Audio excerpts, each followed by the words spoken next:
Which star warned people about the dangers of smoking after he died? And which celebrity eerily predicted his own death in his final interview? Keep watching to find out. James Dean was born in Marion, Indiana on February 8, 1931. In high school, Dean developed an interest in acting that would lead him to move to the West Coast, where he briefly studied theater at the University of California, Los Angeles, before dropping out to pursue acting. Bit parts and commercial work then led Dean to New York, where he studied under Lee Strasberg at the prestigious Actors Studio. Dean's role in the Broadway play The Immoralist caught the eye of film director Elia Kazan, who cast him in 1955's East of Eden, the only film he would live to see released. Starring roles in Giant and Rebel Without a Cause followed in quick succession. Just 13 days before Dean's death, actor Gig Young interviewed the young star on the set of Giant for the TV show Warner Brothers Presents. Dean, an avid racer, spoke with Young about safe driving and the importance of being careful on the highway, ending the piece saying, "Take it easy driving. The life you might save might be mine." On September 30th, 1955, Dean was killed instantly in a high-speed car crash. He was 24. Bela Lugosi was born on October 20th, 1882, in the town of Lugos in southern Hungary. Although his career on stage and in film spanned over 50 years, the man known worldwide by his stage name Bela Lugosi will forever be known for his role as Dracula in Universal Studios' 1931 adaptation of Bram Stoker's classic novel.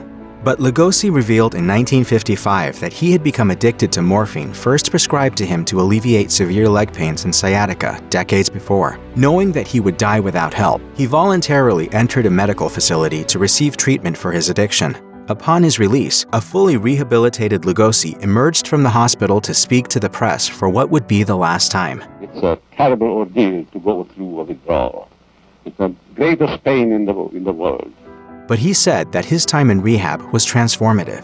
That I became a new man, new lease of life. I'm cured.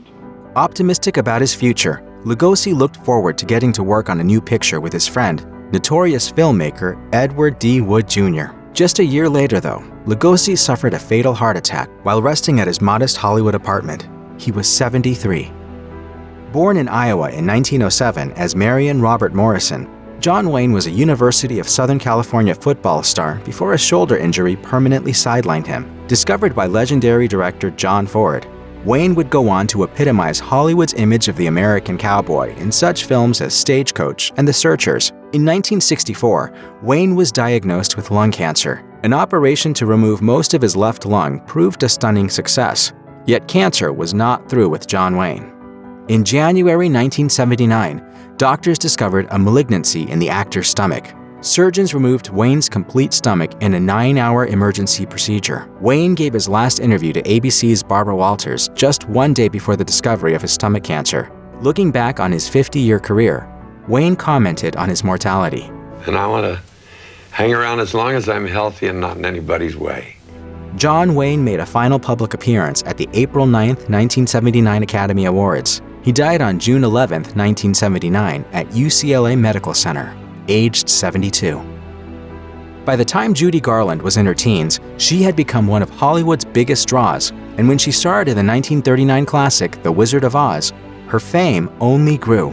Garland moved into more mature roles in the 1940s in films such as Meet Me in St. Louis, but addiction and mental illness nearly ended her career. Later in life, she transitioned to recording and stage work with a series of successful concert tours, followed by a triumphant return to film in 1954's A Star is Born.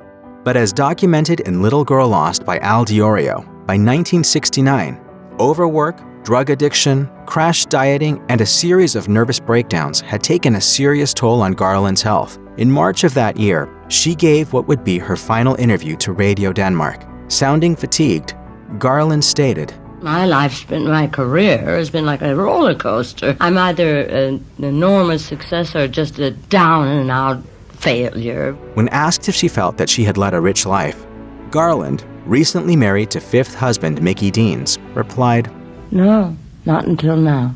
I think it's been an interesting life. I loved always giving performances to audiences, but I can't take the audience home with me. 3 months after this interview, Judy Garland was found dead of an accidental drug overdose in her London home at the age of 47.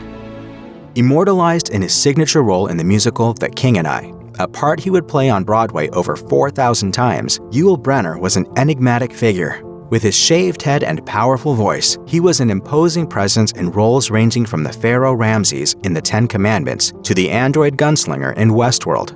Yet according to his son, Rock Brynner, author of Yul, the Man Who Would Be King, the actor's greatest creation was his own persona. When Rock Brynner challenged his father about the inconsistencies he found while researching his past, the actor replied, "The facts of my life have nothing to do with the realities of my existence." Although the details of Yul Brynner's beginnings are murky, the facts of his sad last days are irrefutable. Aware that his death from lung cancer was imminent, Brynner appeared on ABC's Good Morning America on January 7, 1985. When asked by host David Hartman if there was anything he could change about his life, Brynner answered, "If I could take back that smoking, we wouldn't be talking about any cancer. I'm convinced of that." After Brynner's death the following October at the age of 65, his widow Kathy gave the American Cancer Society permission to use footage from the interview in a powerful anti-smoking campaign, fulfilling one of her husband's final wishes. In the PSA, Brynner looks directly into the camera and says, "Now that I'm gone, I tell you, don't smoke." The late Gene Wilder made a career of playing off-kilter characters, from Roald Dahl's famous Candyman Willy Wonka to the titular character in Mel Brooks' comedy classic Young Frankenstein. Wilder brought eccentric characters to life with a sensitivity rare among comic actors. Despite his fame, Wilder was a private man who rarely gave interviews. In one of his last before his death at age 83 from complications of Alzheimer's disease, he spoke with Robert Osborne of Turner Classic Movies at the 92nd Street Y about why he retired from acting. The answer? He just didn't like the kinds of movies being made. I didn't want to do the kind of junk that I was seeing. I didn't want to do 3D, for instance. It wasn't just the style of the films, though, but what he perceived as a new coarseness to the content that Hollywood was moving towards, citing an excessive amount of swearing in movies. Wilder also took aim at Tim Burton's take on Willy Wonka, a role Wilder made famous. Suffice it to say, Wilder was not a fan. I think it's an insult. I don't care for that director, and he's a talented man, but I don't care for him for doing stuff like he did. Born November 10, 1977 in Atlanta, Georgia, Brittany Murphy got her first big break in acting at age 14, playing Dabney Coleman's character's daughter on the sitcom Drexel's Class. Her supporting role as the uncool Ty Frazier in the 1995 coming-of-age comedy Clueless, however, catapulted her to international fame.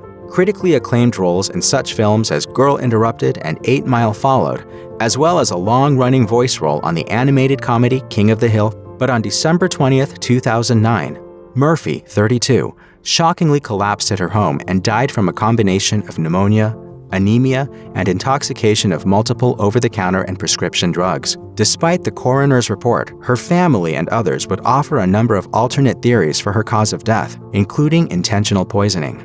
Appearing distracted and dazed, Brittany Murphy gave her final interview to Fox News Pop-Tarts on December 3, 2003, just over 2 weeks before her death. In the interview, she addressed her dramatic weight loss and promoted the charity Looking Beyond, which aids underprivileged children in need of medical prosthetics. She said, "I feel very blessed for everything I have in my life and my family." From biblical epics to sci-fi thrillers, Charlton Heston brought gravitas to every film he starred in. Heston's role as Moses in the Ten Commandments made him a superstar, and roles in several historical dramas, including Ben-Hur, for which he earned an Academy Award, followed. By the late 1960s and early 70s, Heston remolded himself as an action star thanks to such films as Planet of the Apes. In his later years, Heston was an outspoken advocate of conservative causes, and in 1998, he was elected president of the National Rifle Association. Heston announced that he had Alzheimer's disease in 2002. He spoke to ABC's Peter Jennings about his diagnosis later that year in his last public interview. You have to take it as it comes. Do the best with your life you can. And what can't be cured must be endured. Heston died on April 5, 2008, aged 84. Texas-born 80s heartthrob Patrick Swayze began his career as a professional dancer before finding success on Broadway in shows like Grease. Swayze's stage work eventually led him to Hollywood, where he scored his breakout role as Daryl Derry Curtis in Francis Ford Coppola's 1983 film adaptation of S.E. Hinton's teen novel, The Outsiders. Swayze's skills as a dancer came to the forefront in the 1987 hit Dirty Dancing, which established him as a Hollywood sex symbol. The hits Roadhouse and Point Break also scored Swayze points with action fans. Diagnosed with stage 4 pancreatic cancer in 2008, Patrick Swayze spoke to Barbara Walters 8 months before his death in September 2009. Despite his declining health, Swayze was determined to beat the odds. I want to last until they find a cure, which means I better get a fire under it. Carrie Fisher enchanted millions as Princess Leia in the Star Wars saga and gained respect behind the scenes as a fiercely talented novelist and screenwriter with an acerbic wit. Yet, for much of her life, Fisher faced mental health issues and drug addiction, subjects she spoke about with frankness and humor. Fisher had been promoting her book, The Princess Diarist, when she appeared on The Graham Norton Show. Taped in England just a couple of weeks before she suffered a heart attack while on a flight from London to Los Angeles, Fisher spoke with humor and pathos about finding her Star Wars-era diaries. I'd forgotten I wrote them. They were in a storage room under my bedroom, and so we brought all these things up thinking I'd put them in a book. I found these 3 diaries, and I was a little saddened by them. I'm very insecure in the books, and I didn't recall that I was that insecure.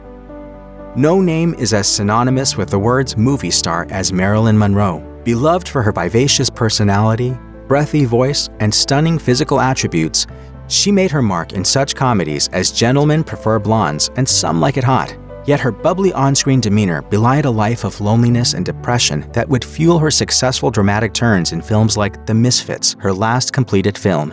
As documented by biography, Marilyn Monroe was born Norma Jean Mortensen on June 1, 1926. While working in a munitions factory in Van Nuys, California, Norma Jean caught the eye of a professional photographer and launched a successful career in modeling. In 1946, she signed her first movie contract, dyed her red hair blonde, and rechristened herself Marilyn Monroe. Monroe gave what would be her final interview to Life's Richard Merriman. In the article, Monroe spoke at length about the nature of fame, saying, quote, "Everybody is always tugging at you. They'd all like sort of a chunk, somehow. They kind of like take pieces out of you. And I don't think that they realize it." The interview appeared in the August 3, 1962 issue of Life, just 2 days before Monroe's body was discovered. Monroe died of an overdose of barbiturates in what was ruled an apparent suicide. If you or anyone you know is having suicidal thoughts, please call the National Suicide Prevention Lifeline at 1-800-273-TALK, 8255.